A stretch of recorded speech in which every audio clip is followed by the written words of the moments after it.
When the Canaanite king of Arad, who lived in the Negev, heard that Israel was coming along the road to Atharim, he attacked the Israelites and captured some of them. Then Israel made this vow to the Lord: "If you will deliver these people into our hands, we will totally destroy their cities." The Lord listened to Israel's plea and gave the Canaanites over to them. They completely destroyed them and their towns, so the place was named Hormah. They traveled from Mount Hor along the route to the Red Sea, to go around Edom.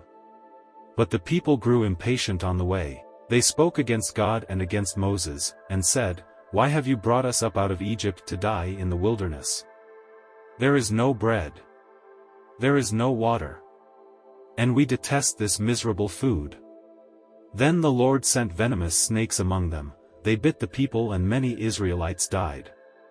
The people came to Moses and said, "We sinned when we spoke against the Lord and against you.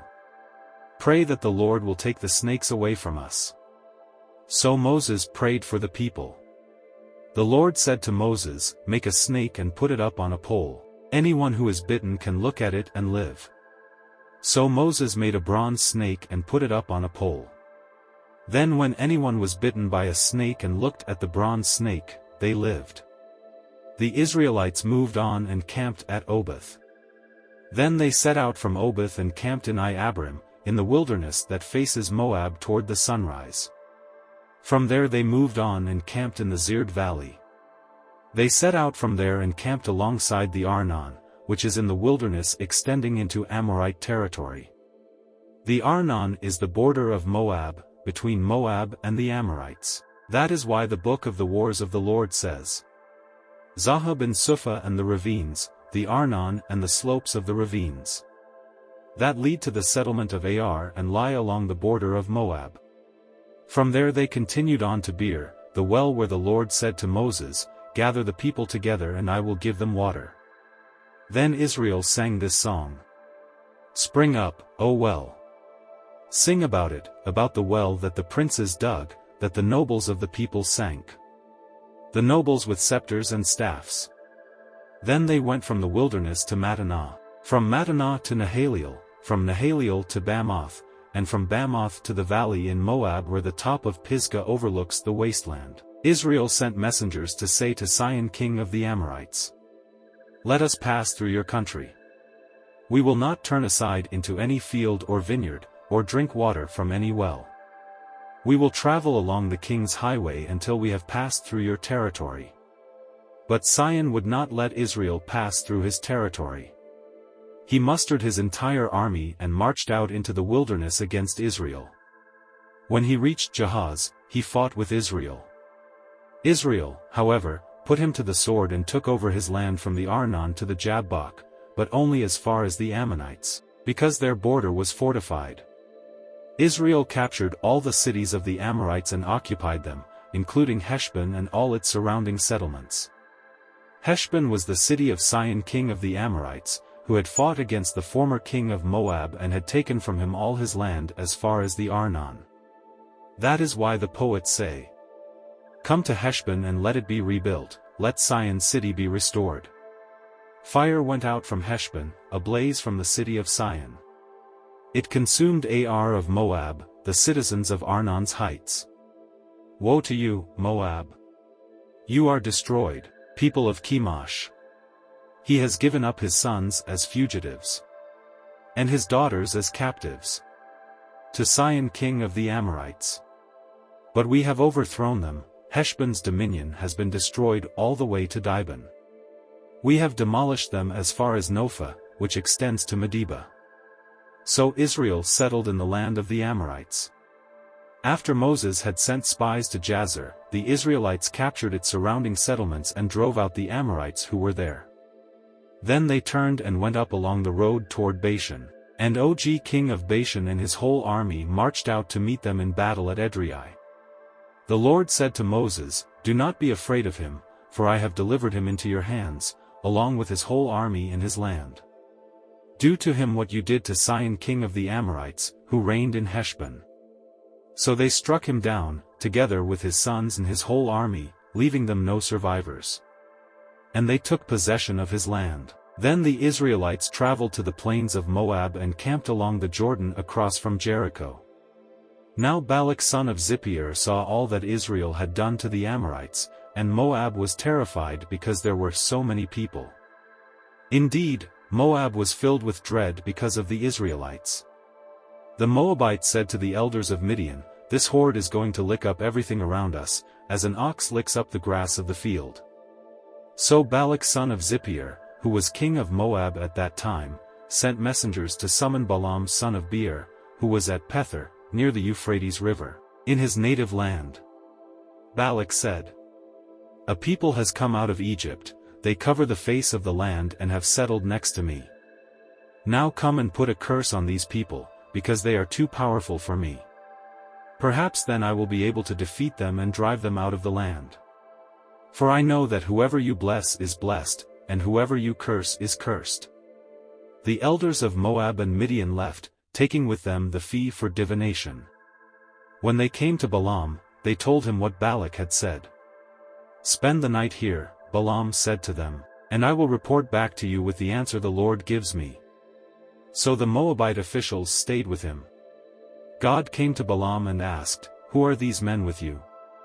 Balaam said to God, "Balak son of Zippor, king of Moab, sent me this message, a people that has come out of Egypt covers the face of the land. Now come and put a curse on them for me. Perhaps then I will be able to fight them and drive them away." But God said to Balaam, "Do not go with them. You must not put a curse on those people, because they are blessed." The next morning Balaam got up and said to Balak's officials, "Go back to your own country, for the Lord has refused to let me go with you." So the Moabite officials returned to Balak and said, "Balaam refused to come with us." Then Balak sent other officials, more numerous and more distinguished than the first. They came to Balaam and said, "This is what Balak son of Zippor says, do not let anything keep you from coming to me, because I will reward you handsomely and do whatever you say. Come and put a curse on these people for me." But Balaam answered them, "Even if Balak gave me all the silver and gold in his palace, I could not do anything great or small to go beyond the command of the Lord my God. Now spend the night here so that I can find out what else the Lord will tell me." That night God came to Balaam and said, "Since these men have come to summon you, go with them, but do only what I tell you." Balaam got up in the morning, saddled his donkey and went with the Moabite officials. But God was very angry when he went, and the angel of the Lord stood in the road to oppose him. Balaam was riding on his donkey, and his 2 servants were with him. When the donkey saw the angel of the Lord standing in the road with a drawn sword in his hand, it turned off the road into a field. Balaam beat it to get it back on the road. Then the angel of the Lord stood in a narrow path through the vineyards, with walls on both sides. When the donkey saw the angel of the Lord, it pressed close to the wall, crushing Balaam's foot against it. So he beat the donkey again. Then the angel of the Lord moved on ahead and stood in a narrow place where there was no room to turn, either to the right or to the left. When the donkey saw the angel of the Lord, it lay down under Balaam, and he was angry and beat it with his staff. Then the Lord opened the donkey's mouth, and it said to Balaam, "What have I done to you to make you beat me these 3 times?" Balaam answered the donkey, "You have made a fool of me. If only I had a sword in my hand, I would kill you right now." The donkey said to Balaam, "Am I not your own donkey, which you have always ridden, to this day? Have I been in the habit of doing this to you?" "No," he said. Then the Lord opened Balaam's eyes, and he saw the angel of the Lord standing in the road with his sword drawn. So he bowed low and fell face down. The angel of the Lord asked him, "Why have you beaten your donkey these 3 times?" "I have come here to oppose you because your path is a reckless one before me. The donkey saw me and turned away from me these 3 times. If it had not turned away, I would certainly have killed you by now, but I would have spared it." Balaam said to the angel of the Lord, "I have sinned. I did not realize you were standing in the road to oppose me. Now if you are displeased, I will go back." The angel of the Lord said to Balaam, "Go with the men, but speak only what I tell you." So Balaam went with Balak's officials. When Balak heard that Balaam was coming, he went out to meet him at the Moabite town on the Arnon border, at the edge of his territory. Balak said to Balaam, "Did I not send you an urgent summons? Why didn't you come to me? Am I really not able to reward you?" "Well, I have come to you now," Balaam replied. "But I can't say whatever I please. I must speak only what God puts in my mouth." Then Balaam went with Balak to Kiriath-Huzoth. Balak sacrificed cattle and sheep, and gave some to Balaam and the officials who were with him. The next morning Balak took Balaam up to Bamoth-Baal, and from there he could see the outskirts of the Israelite camp. Balaam said, "Build me 7 altars here, and prepare 7 bulls and 7 rams for me." Balak did as Balaam said, and the 2 of them offered a bull and a ram on each altar. Then Balaam said to Balak, "Stay here beside your offering while I go aside. Perhaps the Lord will come to meet with me. Whatever he reveals to me I will tell you." Then he went off to a barren height. God met with him, and Balaam said, "I have prepared 7 altars, and on each altar I have offered a bull and a ram." The Lord put a word in Balaam's mouth and said, "Go back to Balak and give him this word." So he went back to him and found him standing beside his offering, with all the Moabite officials. Then Balaam spoke his message. "Balak brought me from Aram, the king of Moab from the eastern mountains. Come," he said, "curse Jacob for me, come, denounce Israel." How can I curse those whom God has not cursed? How can I denounce those whom the Lord has not denounced? From the rocky peaks I see them, from the heights I view them. I see a people who live apart, and do not consider themselves one of the nations. Who can count the dust of Jacob, or number even a fourth of Israel? Let me die the death of the righteous, and may my final end be like theirs. Balak said to Balaam, "What have you done to me? I brought you to curse my enemies, but you have done nothing but bless them." He answered, "Must I not speak what the Lord puts in my mouth?"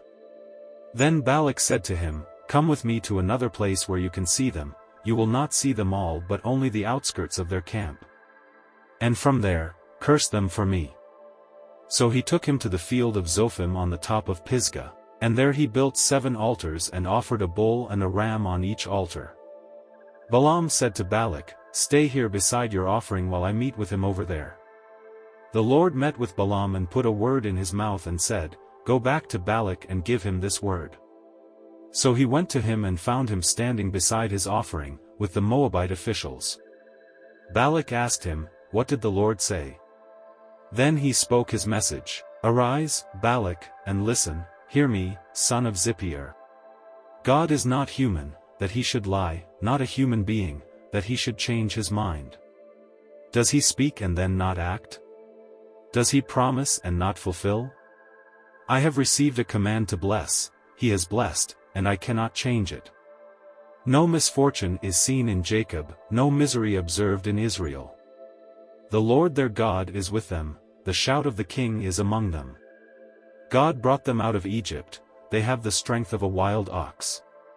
There is no divination against Jacob, no evil omens against Israel.